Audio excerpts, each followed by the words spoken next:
There is so much NFL on ESPN right now. Monday Night Football, plus pregame and postgame. NFL Live, NFL Primetime. Everything you need to stay on top of every game, every week. Unbelievable. And now NFL Network is on the ESPN app. More football, more coverage, more ways to watch. Football's on all season long on ESPN and streaming on the ESPN app.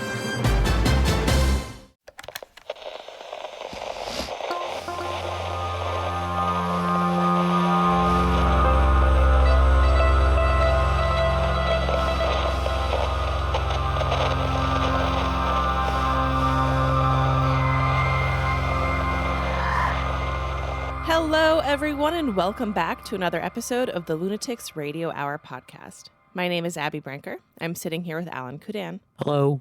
So, Alan, if you were traipsing around, As I do. a 17th century house, Oh.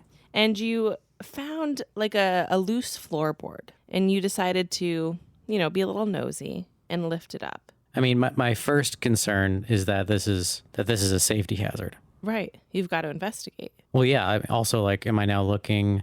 Is this on the upstairs floor? Am I now looking into the parlor? No. This is on the downstairs floor. So am I looking into the basement? You're looking into sort of the area between. Oh, Yeah. the area between. And you find a sealed bottle that contains a liquid and a bunch of nails. I drink it. You drink it? Yeah. Well, you just drank 17th century urine. Well, you. Joke's on you. Oh man, this is how I play D&D.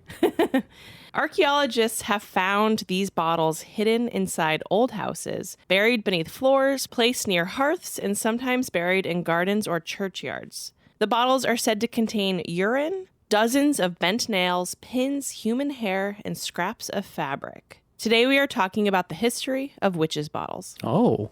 Of course, our sources for today, there's an Atlas Obscura article, Yes, It's a Witch Bottle Hunt by Evan Nicole Brown, an American Witch Bottle by Marshall J. Becker on archaeology.com, a National Geographic article, Witch Bottles Once Filled with Nails and Teeth Were Once Thought to Heal the Cursed, and a PubMed Central article, What is a Witch Bottle? Assembling the Textual Evidence from Early Modern England by Annie Thwaite. And of course, all of our sources will be linked in the description of this episode. Alan, do you know anything about witch bottles? I've never heard of a witch bottle. You have, though, because there's one horror movie in particular, and this is the only time I've seen this that I can remember, that has a witch's bottle, and I'm excited to get to it today. I don't think you'll remember it off the top of your head, but I think it was scarring for you. Is it scary or a little funny? It's not a scary movie. It's not necessarily. Huh. It's sort of in the horror genre, I would say, but it's quirky. With a bottle full of witch urine. Yep. Huh. Yep. Nope, don't remember. I love when we can start with a historic quote to really set the scene. This is one of the earliest first-hand sources we have that describes a witch's bottle. It's from Suffolk, England, and it appears in 1861 in Joseph Glanville's Evidence Concerning Witches and Apparitions. Quote, "For an old man that traveled up and down the country and had some acquaintance at that house, calling in and asking the man of the house how he did and his wife. He told him that himself was well, but his wife had been a long time in a languishing condition, and that she was haunted with a thing in the shape of a bird that would flur near her face." Fleur?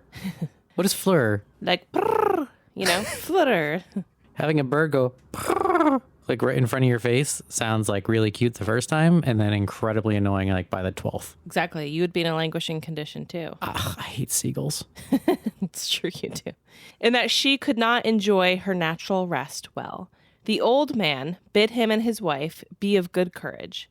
It was but a dead sprite, he said, and he would put him in a course to rid his wife of this languishment and trouble. He therefore advised him to take a bottle and put his wife's urine into it, together with pins and needles and nails, and cork them up and set the bottle in the fire well corked, which when it had felt a while, the heat of the fire began to move and joggle a little. But he had, for sureness, took the fire shovel and held it upon the cork. And as he thought, he felt something one while on this side, another while on that, shoved the fire shovel off, which he still quickly put on again. But at last, at one shoveling, the cork bounced out, and the urine, pins, needles, and nails all flew up and gave a report like a pistol, and his wife continued in the same trouble and languishment still. Not long after, the old man came to the house again, and inquired of the man of the house how his wife did, who answered as ill as ever, if not worse. He asked him if he had followed his direction. Yes, says he, and told him the event as is above said. Ha, quoth he, it seems it was too nimble for you. But now I will put you in a way that will make the business sure. Take your wife's urine, as before, and cork it in a bottle with nails, pins, and needles, and bury it in the earth. The man did accordingly, and his wife began to mend sensibly, and in a competent time she was finally well recovered. But there came a woman from a town some miles off to their house, with a lamentable outcry that they had killed her husband. They asked what she meant, and thought her distracted, telling her that they knew neither her nor her husband. Yes, says she, you have killed my husband. He told me so on his deathbed. But at last they understood by her that her husband was a wizard and had bewitched this man's wife, and that this counter practice described by the old man, which saved the man's wife from languishment, was the death of the wizard that had bewitched her. End quote. That is a quote from the 1600s. Okay, there's a lot to unpack here. Tell us. First off, I really appreciate that they stuck to Harry Potter lore of wizards and witches. That's right. None of this warlock shenanigans. What do you have against warlocks? It gets confusing. You know, a warlock draws their power from a patron, while, you know, a witch, depends on who you ask. Sure. Is either like innately powerful or can also draw power from an external source. Okay. But a wizard, you know, is a self-learned magic user. I see. Regardless, as you were describing putting the bottle in the fire, I'm like, wait a minute, this is just going to explode. Lo and behold, they discover steam pressure. Yeah. And then pass it off as a witch's magic. But it didn't work because it exploded. So then they buried it and it did work. Of course it doesn't. What do you mean? Okay, of course it doesn't work. Like, you put in a contained pressure, you put a contained vessel full of a liquid in fire. Yeah. As soon as it starts to boil, you've now effectively made a bomb. No, I know. I'm saying, of course, it didn't work because it blew up. But the point is that it worked. It didn't blow up because of supernatural causes. But when they redid it correctly in the ground, it did work. Okay, so by giving him the failed experiment and also almost blowing him up with a very stinky pipe bomb, our magic-using charlatan has basically bought himself more time. By, it didn't work because of this. Now do this second thing. And by now, she's just going to recover naturally. So he can... Forever the skeptic. Well, yeah, it's like, okay, so this whole process is now taking weeks instead of just like an overnight, because there's all the back and forth. You know, say he has to go from Boston to, you know, San Diego. That takes like how long? Why would he have to do that? Where does he live? In England. Okay, even longer. All right. I understand. You're not totally bought in yet, but let's see if we can change your mind. Okay, you don't heal people with pipe bombs. That's 101. That's canon. Yeah. Witch bottles were part of a form of folk magic used to deal with witchcraft and suspected supernatural attacks. Many believed, for a long time, that they were a form of protective magic, but that narrative is shifting with modern researchers. I like the idea that a pipe bomb is just protective magic. Well, you got to move past the pipe bomb bit, okay? Usually they're heated, but this person obviously heated it to the extreme where it blew up. The point isn't to create a pipe bomb. It's to sort of activate the ingredients. Okay, but say a quote-unquote supernatural entity breaks into your house. If you throw a pipe bomb at it, it might have a pretty desirable effect. I don't know if pipe bombs really do much against ghosts. Yeah, but if it's not a ghost, if it's just a guy that they say, he's a witch. Sure. All right. A witch bottle wasn't necessarily meant to keep a witch out, Alan, okay? It was meant to fight back against a witch who is already believed to be causing harm.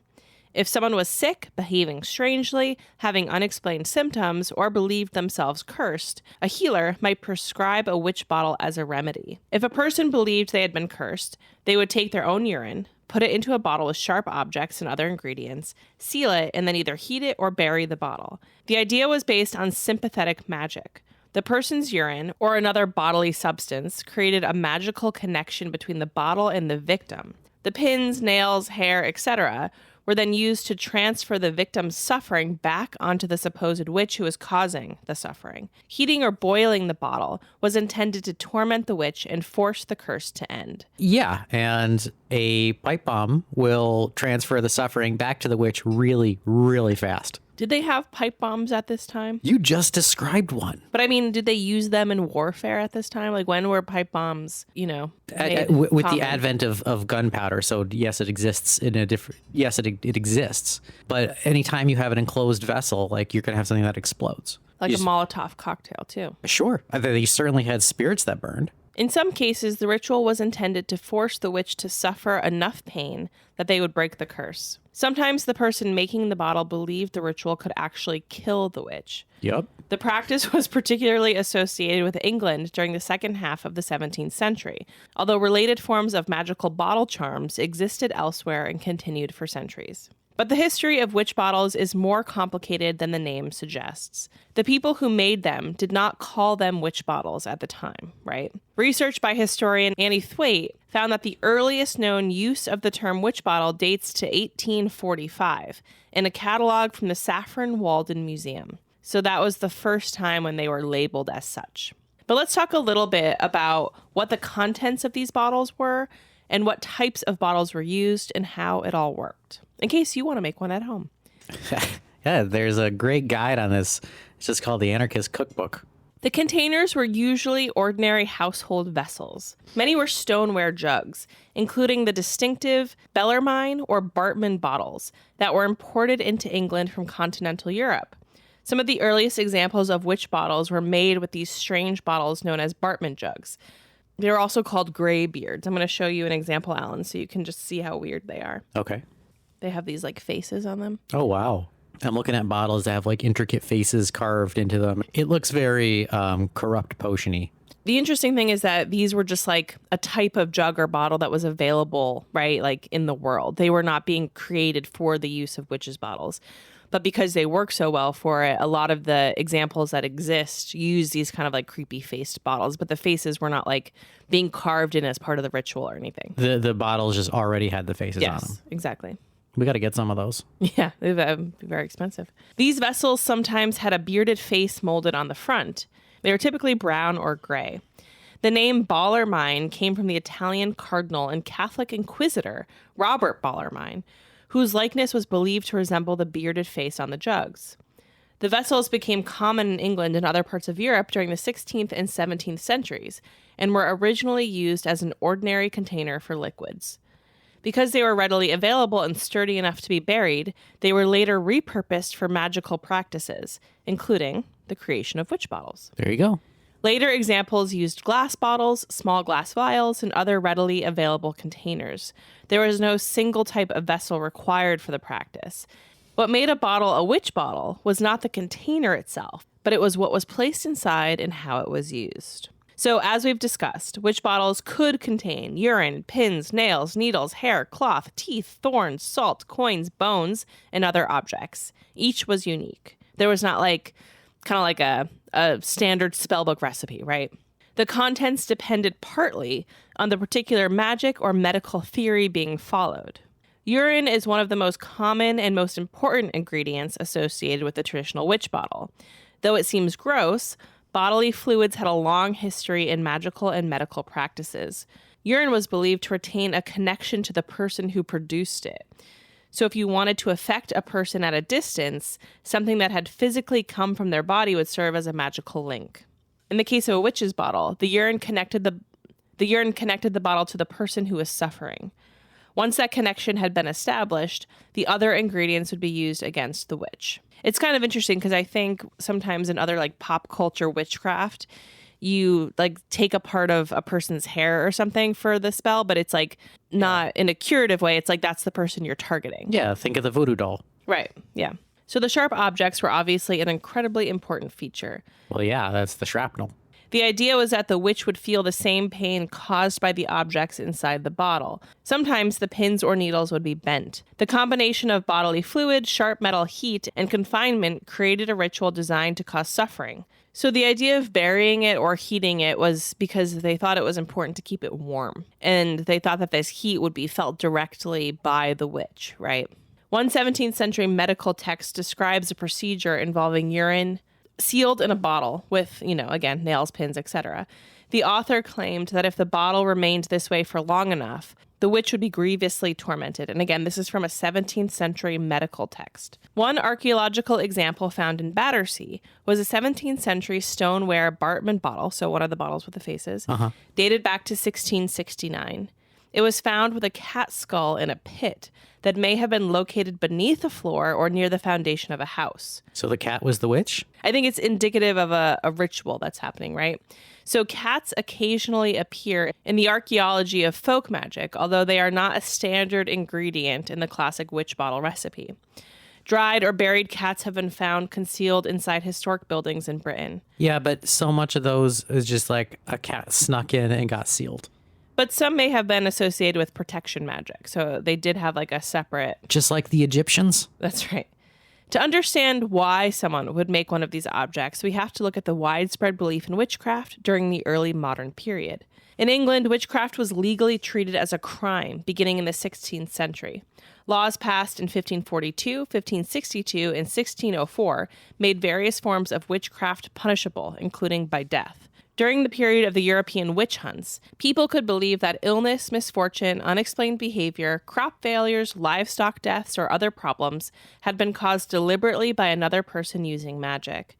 A person might be described as bewitched if they suffered from strange physical symptoms that could not be explained. So obviously, right, we know now, like, there's so many physical, medical things that could happen to somebody that in this time they would just be labeled as witchcraft or as a witch. Counter magic became a prominent way for people to try and counteract the spells and curses that they believed were being cast on them. The people using these remedies did not necessarily see a clear divide between magic and medicine. Early modern medicine included treatments that might seem strange to us today. Such as? People used herbs, astrology, charms, prayers, bodily substances, and other remedies alongside more recognizable forms of medicine. I have to draw the line right there at herbs. The idea of using those for healing is just preposterous. It is. But do you remember, Alan, speaking of herbs and things you ingest, our series on mummies? Continue. And how in medieval times in Europe, people ingested mummies, like the powder, powder, because they thought it was powdered mummy. Yeah. That was so weird. So weird. So this was like, you think of like each of these things singularly and you're like, whoa, peeing in bottles is so weird. Whoa, eating mummies is so weird. But when you like think of them collectively, I feel like we were born in the wrong century. It feels like a fun party. Are you kidding me? Like, what? No. Think of all the crazy stuff that goes on in social media today. How it's like, oh, you know what really is just like the best possible thing for your body? Butthole tanning. I know. But this is more fun to me. Like eating mummies in witch bottles, I'd prefer to live in that era. Than like the influencer era. Yeah, but just imagine if TikTok existed in Puritan society. Oh, boy. It would be bad. It would be very bad. It'd be like, did you hear what Goody French said about you at church? I think it would be more of, here are the top 10 things of what Goody French says about you behind your back. So if the victim recovered from their ailments after the bottle was prepared, that recovery would be interpreted as evidence that the ritual had worked. And, let's just say this. A lot of this could be psychosomatic, right? What? You could be like, okay, it's like a placebo. Like, okay, I did the thing. Now mentally I feel better. No. The urine and cat skulls are definitely doing their job. The witch might then be believed to have withdrawn the spell. In several historical accounts, the person responsible for the curse was believed to suffer as a direct result of the bottle. So if you think about the account that we read at the beginning of the episode, right? Uh-huh. About how that wizard that was believed to have been cursing that woman ended up dying. That's kind of what this is saying, right? Like if your bottle worked, the witch might die. The wizard. In this case, a wizard, yes. Sorry, you can't say the word wizard and not have me picture a guy in a robe and a pointy hat. That's because we watched The Fellowship last night. I always just picture the wizard from Fantasia. Yeah, that's true. Which also looks like Gandalf. So whether anything actually happened to the supposed witch, of course, is another question. The important point is that the people involved believed that the bottle could have that kind of power. More than 100 archaeological examples have been identified. English Heritage currently cites more than 130 archaeological records, with many coming from eastern England, the Midlands, and the southeast. The number is relatively small compared with some other forms of concealed magical objects.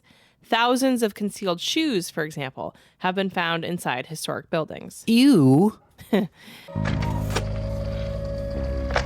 Priceline Negotiator. It's me, the Priceline Negotiator. We don't need the jingle twice. What about a third time? Stop it. This is about vacation inflation and how Priceline negotiates amazing deals on hotels, flights, and rental cars. Seems like you decided. Yeah, but I didn't mention that you can save up to 60% off hotels in the Priceline app. Time to read the tagline. Fine. No one deals more deals than... Priceline. Please stop. Priceline. Touche. Priceline. Priceline. Amazon Health AI presents Painful Thoughts. Why did I search the internet for answers to my cold sore problem? Now I'm stuck down a rabbit hole filled with images of alarmingly graphic sores in various stages of ooze. I can clear my search history, but I can never unsee that. Don't go down the rabbit hole. Amazon Health AI gets you the right care, fast. Healthcare just got less painful. That makes witch bottles relatively unusual archaeological discoveries, but they are particularly valuable because some still contain their original contents. Of urine and rusty nails. That's important for archaeology. Uh-huh. In most cases, the bottle has survived, but its contents have disappeared.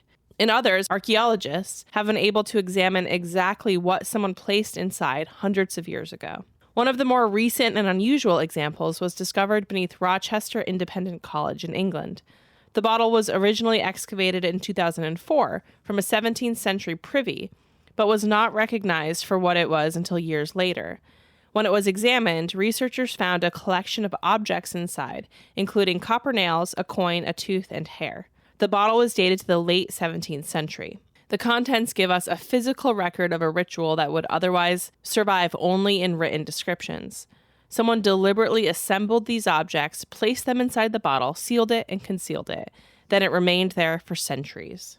Doesn't that kind of feel like an interesting, idea? Do you think we could ever hide something somewhere that could be hidden for centuries? Easily. Where would you hide it? I'm just thinking of the warehouses that my family has had, how you can walk around there and see just graffiti on the walls that's 100 years old. Yeah. I guess in New York, I would bury it into some kind of protected heritage ground. What is protective heritage ground? Like a protected cemetery or something. Well, then you're breaking the protective rules burying in the first place. Yeah, but if we put it in the wall of our apartment building, I just feel like that won't last. You never know, but yeah, I feel like anything that's too developed is going to keep developing and changing. Yeah. Another unusual example comes from Dorset. A bottle discovered beneath an old parish boundary wall on the Purbeck estate at Corfe Castle still contained its original mixture. Analysis found nicotine, animal fat, and salt water. That combination doesn't match the classic urine and nails recipe. Researchers believed it may have been intended to protect livestock from disease or malicious supernatural forces. This is another reason not to assume that every magical bottle followed exactly the same formula. Bottle charms could be adapted to the problem that they were intended to address. A person trying to cure an illness might use one recipe, right? But someone trying to protect livestock might use another. In 2020, workers renovating the De Zwart Ruder pub in Turnhout, Belgium, discovered a 16th century jug that appeared to be used as a protective charm against witchcraft. The discovery was significant because it was the first known archaeological example of a witch bottle found in continental Europe outside England. Witch bottles have also been found in the United States. Archaeologist Marshall Becker was the first to identify an American example in an archaeological context, known as the Essington witch bottle. It was recovered during excavations on Great Tinnesome Island in Delaware County, Pennsylvania. Other examples have since been discovered. In Dorchester County, Maryland, archaeologists have found a buried bottle at a site associated with enslaved people or tenants dating back to the mid-19th and early 20th centuries. Its cork stopper was still covered with straight pins. In 2016, archaeologists excavating a Civil War-era site in Virginia discovered another bottle filled with nails in the hearth. Its location and contents suggest that it may have been used as a witch bottle. The broader tradition of bottle magic is much older and more diverse than the specific 17th century English witch bottle. People have used witch bottles and containers for charms, healing rituals, love magic, protection, and other forms of folk practice. A witch bottle is therefore one particular type of magical bottle. A bottle containing herbs or crystals and placed on a modern altar may be called a witch bottle today, but that does not mean it represents the same practice used in 17th century England. Modern witchcraft has adapted and transformed the term. The use of witch bottles appears to have been particularly common during the second half of the 17th century and continued into the early 18th century. The broader belief in witchcraft did not disappear overnight, but attitudes towards witchcraft started to change. Skepticism became increasingly common among educated Europeans, even while belief in magical practices continued among many ordinary people. In England, prosecutions for witchcraft declined dramatically after the Great Witch Hunting period. The last execution for witchcraft in England took place in 1685, although accusations and trials continued afterwards. People continued using charms and magical remedies long after formal witch trials had become uncommon.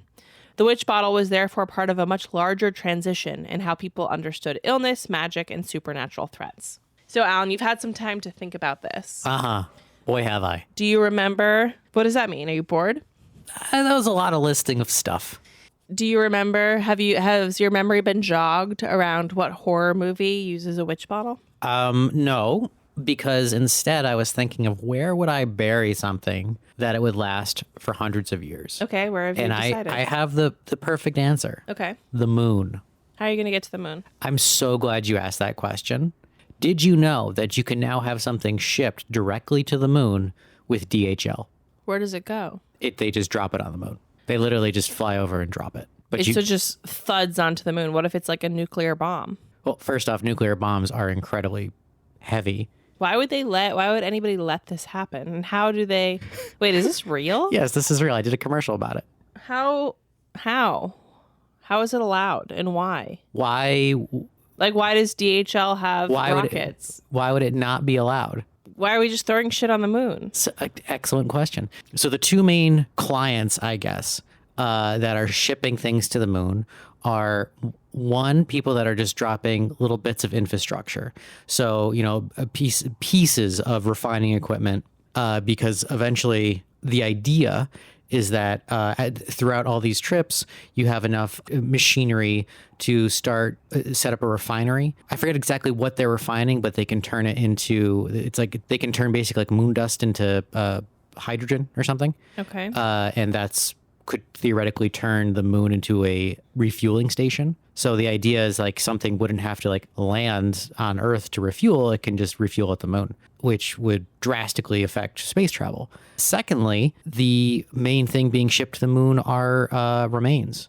So people, I was gonna guess that. Yeah, people send the ashes of their loved ones to the moon because how beautiful is that? Every time you look up and see the moon, you're effectively visiting your loved one's grave. So I'm looking at the DHL website right now. The Moonbox service allows people to send keepsakes to the lunar surface with prices starting at $460.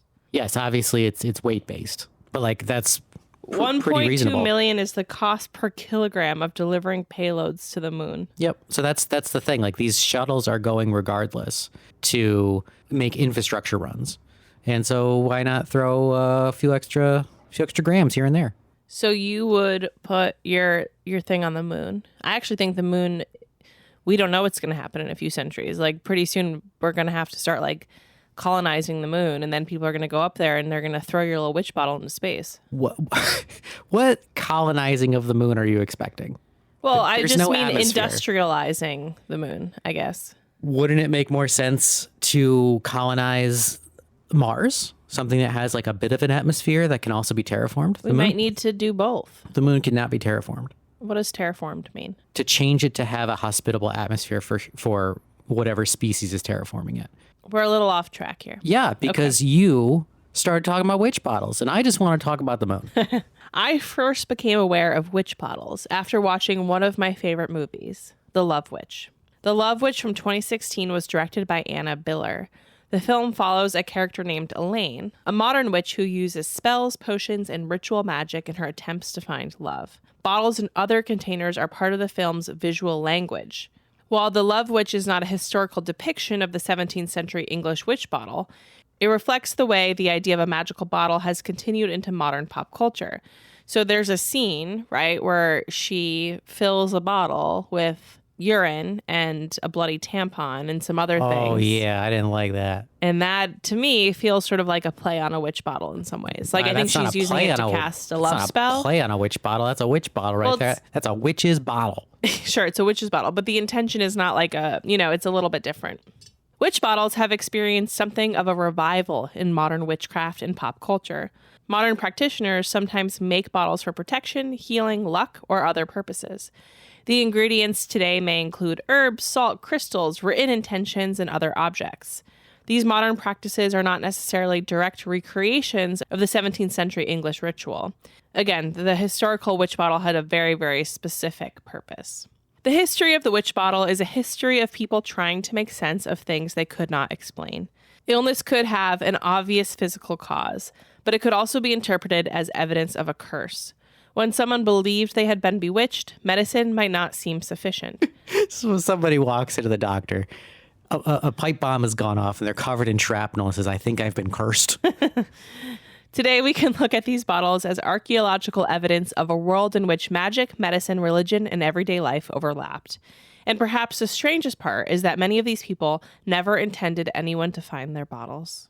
You know what really suck? What? A lot of Orthodox Jews get buried in Jerusalem. Okay. Because the idea is that when the Messiah comes, or second coming of Jesus, whatever.